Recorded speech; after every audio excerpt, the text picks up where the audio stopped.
या पुस्तकाचं क्रमशः वाचन भाग 6 हे करणार आहोत। डेड्रा खोऱ्यात एक दिवस 1988 सालच्या फेब्रुवारी महिन्यात तात्या माडगुळकरांचं मला पत्र आलं। मेळघाट भेटीसाठी येतोय। व्याघ्र प्रकल्पाचे क्षेत्र संचालक माधव गोगटे साहेबांनी त्यांना उत्तर पाठवलं, आम्ही तुमचं आनंदाने स्वागत करू, लवकर या। फेब्रुवारीच्या तिसऱ्या आठवड्यात तात्या माडगुळकर परतवाड्याला आले। सोबतीला चित्रकार सुभाष अवचट होता। दुसऱ्या दिवशी आम्ही जीपनं मेळघाटात प्रवेश केला। सिपना नदीकाठचं कोलकास डोंगरावरून खोऱ्यात डोकावणारं तारूबांधा, डोलार नदीकाठचं ढाकणा अशा विश्रांतीगृहातून मुक्काम करीत आम्ही सायंकाळी कोकटू वनविश्रामगृहात पोहोचलो।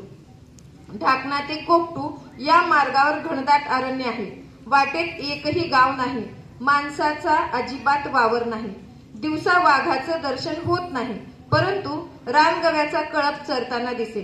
नदीवर येणारी सांभरं दिसत। एखादा चौसिंगा चौखूर धावत रस्ता ओलांडताना दिसे। भेकर ओरडल्यावर सुभाष विचारायचा, इथं कुत्रं कुठून आलं? तात्यांनी या वनप्राण्यांची धावती रेखाटनं काढली। सुभाषनं छायाचित्र घेतली। कोकटू विश्रांतीगृह डोंगरावर होतं। त्या डोंगराच्या पायथ्याला कोकटू नदी वाहे।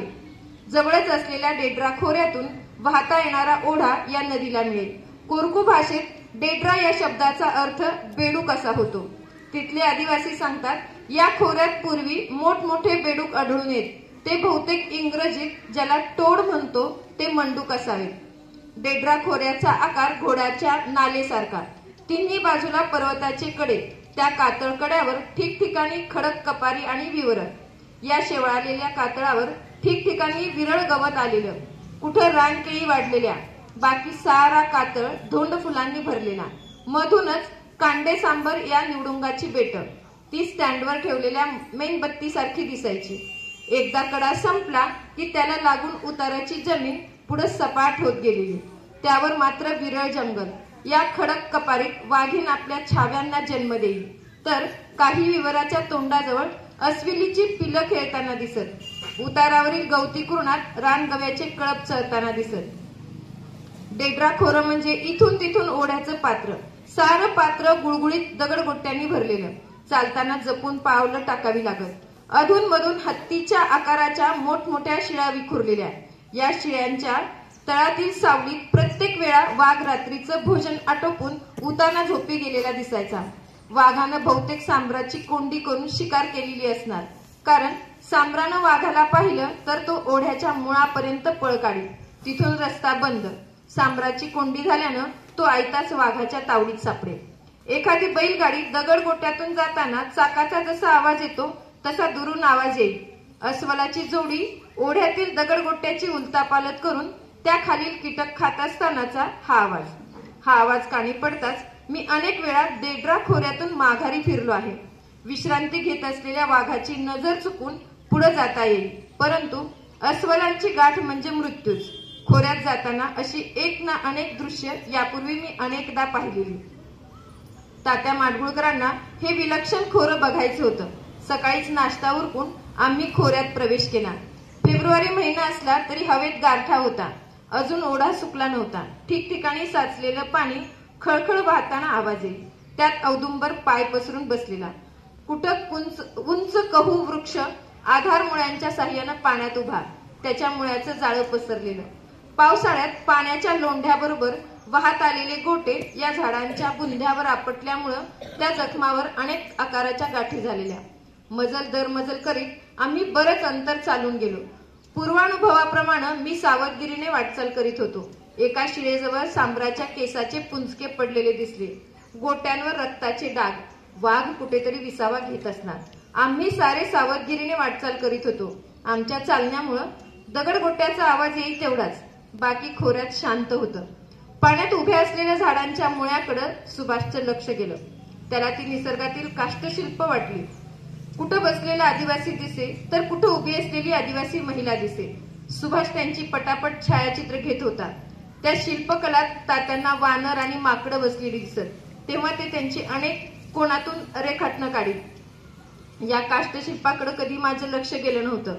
जिवंत आदिवासी, वानर, माकडं आणि इतर वन्य प्राणी पाहिलेला मी। मध्येच एका खोल ढोळाच्या काठावर उभ्या असलेल्या कडईच्या मोठ्या झाडाकडे आमचं लक्ष वेधलं. काळ्याशार कातळाच्या पार्श्वभूमीवर संगमरवरी गुलाबी पांढरा बुंधा आणि फांद्यांचा विस्तार उठून दिसत होता. सारी पानं गळालेली, नारंगी रंगाच्या फुलांच्या तुऱ्यात सारा वृक्ष बहरलेला. एका फांदीवर तपकिरी रंगाचं पिसाची शिंग असलेलं मासेमारी मोठं घुबड मत्स्यवेध घेत बसलेलं. या साऱ्या दृश्याची पडछाया काळ्या पाण्यात पडलेली. त्या अलौकिक दृश्याकडे आम्ही पाहत होतो. निसर्ग हा खरा चितारी आहे. त्या चित्राकडे दोघं चित्रकार थक्क होऊन पाहत होते. उलूक महाशयाच्या शांततेचा भंग झाला. तसं ते गपकन झाडाच्या ढोलीतल्या तोंडाजवळ जाऊन बसलं आणि डोळे मोडीत आमच्याकडे बघू लागलं. सुभाषनं घुबड पाहिलं होतं ते पिकासोच्या चित्रातलं. लहान मुलांच्या मुंडक्यावर 2 डोळे दिसावे तसं वाटत होतं. बराच वेळ आम्हाला पाहून ते ढोलीत लपले. म्हणून तात्या आणि मी पुढे गेलो.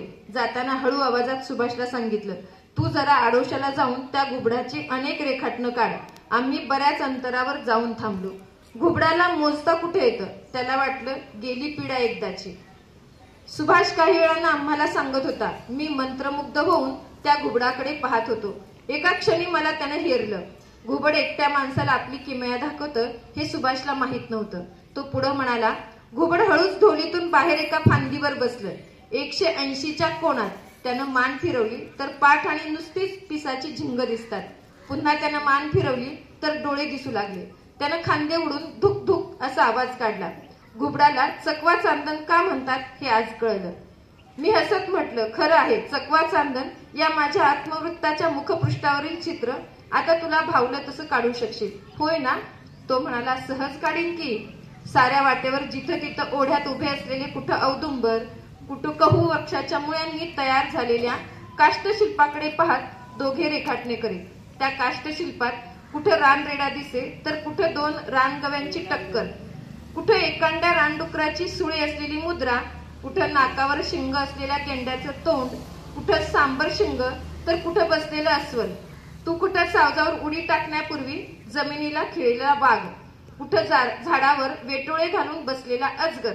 जो ज्या दृष्टीनं पाही ते त्या शिल्पात दिसू लागले. मजल दर मजल करीत आम्ही एका टोकाला पोहोचलो. तिथं रस्ता बंद. समोर काळ्याशार पाण्याचा खोल डोह होता. उंचावरून पडणाऱ्या धबधब्याच्या पांढऱ्या ओघळीच्या खुणा दिसत होत्या. धबधबा आता व्हायचा बंद झाला होता. सूर्य बराच वर आला होता.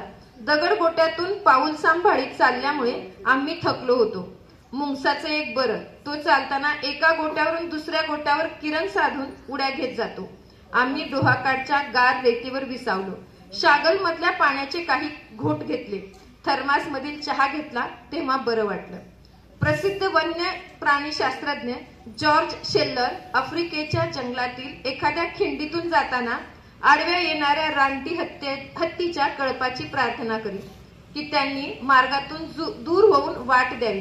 तसा परतीच्या वाटेवरून जाताना मी खोऱ्यातील वाघोबाची आणि जांबुवंतांची मनात प्रार्थना करीत त्यांनी आम्हाला आडवं येऊ नये, सुरक्षितपणे विश्रांतीगृहाकडे जाऊ द्यावं. परंतु वाटेत एक विपरीत घडलं. एक मोठी शिळा पर्वताच्या कडेवरून गडगडत खाली येत असल्याचा आवाज येत होता. ती क्षणात आमच्या समोर येऊन आदळली. कितीतरी वेळ त्या आवाजाचा प्रतिध्वनी येत होता. माझ्या चित्ताचा थरार झाला. मला नेहमी वाटत आलं आहे की कडेकपारीतल्या गुहेत एखादा आदिमानव राहत असावा. त्याला अनाहूत लोकांचं इथलं आगमन आवडत नसावं किंवा एखाद्या जांबुवंतरावाची ही मिस्किल खेळी असावी. काय असेल ते असो, आम्ही सुरक्षितपणे विश्रांतीगृहात परतलो. धन्यवाद.